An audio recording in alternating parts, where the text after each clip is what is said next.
Thank you, everyone, for being here. And just a very quick word is I want to show, first of all, my appreciation to all of you journalists, because I know that you did a lot of coverage. As a fellow journalist, you must understand it's very strange for me to be on this side of the camera, but I thank you very much. Yesterday, I left home to go to a hair salon and spa just to have my hair done, which unfortunately won't be able to see much after the tussle. But once I reached there, I was finishing up when I saw a lady that I noted came in very quickly, was wearing a mask and went out. But I didn't think much of it. One of the things that I did, and usually I do, is I keep in touch with my husband to keep him up to date where I am. So I updated him that I'm about to leave. And I called through the little app, I called a ride. The person arrived but was not able to get inside, and the place was called Chaka Place. So I rushed to the gate to get in, and the driver was trying now to move out of the gateway into the main road of Agwing's Kodek when a black van stopped in front of us, and suddenly, like out of the movie, I saw two individuals coming to both sides of the door, and they were yelling at the driver. I started yelling with the driver. I was telling him, don't open the door, don't open the door. They cannot take me. I was screaming.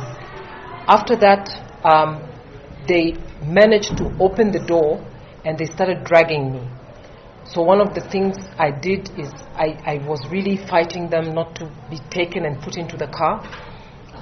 They dragged me. I do recall that I did a lot of kicking because they were trying to pin me down. They managed to lift me into the car, but they were having a problem shutting the car because I was kicking. But I was screaming, I was asking for help. I remember the driver was looking toward what was happening. That his face was the last thing I think that I saw before it shut. Then they tried to cover my face. They were using some form of cloth, and what they were doing is they were putting the cloth on my nose and my mouth, and they were saying that you will not be able to breathe, so you have to shut up. But I was still fighting, and we were moving very fast. Suddenly there was a thud. So while they were trying to cover my head, I saw what now I know is a city hopper. So I just saw a bus, and then I heard shouts, and they were shouting to each other in the car. Then there was in Swahili one said bunduki. So I immediately knew that they have a weapon with them. There was a thud, so I think there was a crash between the city hopper and the vehicle, but because of that I could see. They couldn't cover my face, and that's when I realized I was also in handcuffs. They tightened a lot the handcuffs, they covered my head, and they were looking for the phone. So one of the things I did is I laid on the phone so they couldn't access it. So they were trying now to search all my bags, and they were shouting with me. One kept choking me, asking me, where's my phone, where's your phone? And I was just saying, why are you doing this with me? So there was all that communication, but I was not giving them anything. After a while, because they were also tossing me, they sat on my leg because I was kicking. I wanted to kick out the window, so I was kicking them. I kicked one of them on the other side, and that's when I realized he was the one who had the handcuffs. He tightened a lot the handcuffs. It was really hurting me. And they finally found the phone. When they found the phone, they were very happy. They were eager, and they were telling me to give them the PIN. And they were speeding, and they kept insisting, give us the PIN. So I just gave them numbers, random numbers. And I couldn't even think straight. So I was just giving them numbers. The one who was in the passenger seat was the one who was handling and really wanted to get into my phone. And he kept saying, it's a wrong PIN. Get her to give me the PIN. So every time they wouldn't be able to get the PIN, they would try to choke me and pull on my handcuffs until I felt my hands were going numb. So I told them, I said, you're torturing me. I can't remember the numbers. You need to loosen and you need to let me relax so I can remember my PIN. And they were like, you're just buying time. Why are you not telling us? Then I asked them, where are you taking me? So they told me that they are police and they're taking me to the police station. I told them, it's not possible you're police because you abducted me. And the guy on the left who was holding the handcuffs got very angry and pulled and said, we didn't abduct you, we didn't abduct you. So I said, okay, if you're the police, then take me to the police station and I will relax. I'll also give you the PIN. And I started basically trying to negotiate. And then they started shouting with me, shut up, shut up. So I said, I was saying, you're confusing me, you're confusing. So I was very distraught. So I said, you're asking me questions and then, you're telling me to shut up. Afterwards, we were going at a very high speed, and I kept asking time and time again, when are we getting to the station? Which station are you taking me? So one said the main station, and I said where? So after a while, so I didn't get, to be honest, my sense of time I was starting to lose it. After a while, I said, you're not taking me to the station, are you? They said, no, relax, we're taking you to the station. Then again, I tried because I felt like there is traffic. I tried to see if I can get out. Again, they tightened my handcuffs again, and they were making me lie down to my right. The guy who was holding me like that. The guy on the other side was holding the handcuff, was pulling my handcuff and sat on my legs. So I was begging them, don't sit on my leg because now you're hurting me and my back. So it was becoming, as we were going, they were becoming more and more rough.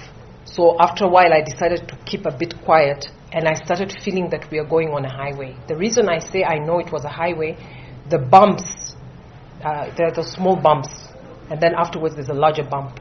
So I said, this is a highway. This is some place that is not within the city. So I was telling them, where are you taking me? One of them, the one in front who had my phone, was calling my name, saying Maria, and I didn't react. And he tried to speak to me in Swahili. I was not speaking Swahili.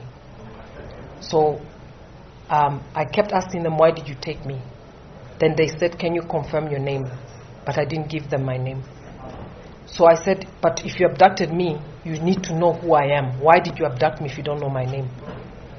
And that's when the guy was again tightening and saying, now, give me your name. And I said, but you're torturing me for nothing. You took me. You need to know who I am. So we went and they stopped. After a while, I asked if I'm already at the police station. They told me to keep quiet, and they again put me down. They tried to get my head down. And in front, they got out of the car. It looked like they were either on the phone or consulting. I could hear sounds from far. We stood for a while, then again we continued with the journey. And I kept saying, are you taking me to the station? So the stops happened about, to my calculation, about 5 times. But I was getting confused with the time as it was going. About 5 times, they stopped, and one was getting out. Toward the end, both the driver and the front passenger got out. They then also again told me to keep my head down, to keep quiet. Then the person from one side, and I don't know who it was, came to talk to the person who was holding me, whispered. I couldn't hear what they were whispering, and he covered my head with a jacket. So they were discussing something.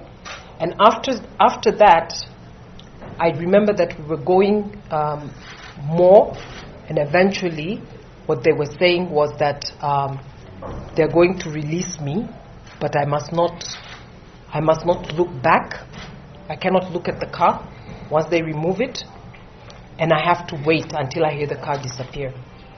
I didn't know what time it was. When I stepped out of the vehicle, I had to wait until at the door until they took it off. It was very tight. They took it off, and I didn't turn. I was very scared. What was for me very evident was they gave me the bag, the huge bag that I had, which had my salon things like my hair stuff and whatever. And I was very scared. I was clutching it.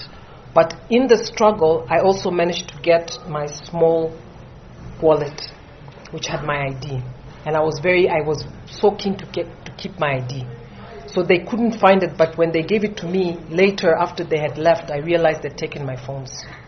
And when I started off, the only thing I knew was I have to walk toward, because it was a very dark place. It was already dusk, and it was a rough road. So I walked until I got to what looked like a main road, and I judged from the vehicles that the vehicles were coming from that side. So I decided that's probably where a lot of people are. So I started walking. So I walked for a while. It was getting very dark.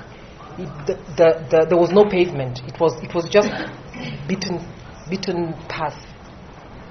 When I reached to a certain point, I saw some vehicles. I ran up. I asked one of them if it's an Uber. They said that they have a passenger.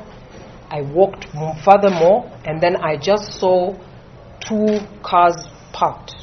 And then I got into that vehicle, one of them, and I gave them where I live, basically in the Kilimani.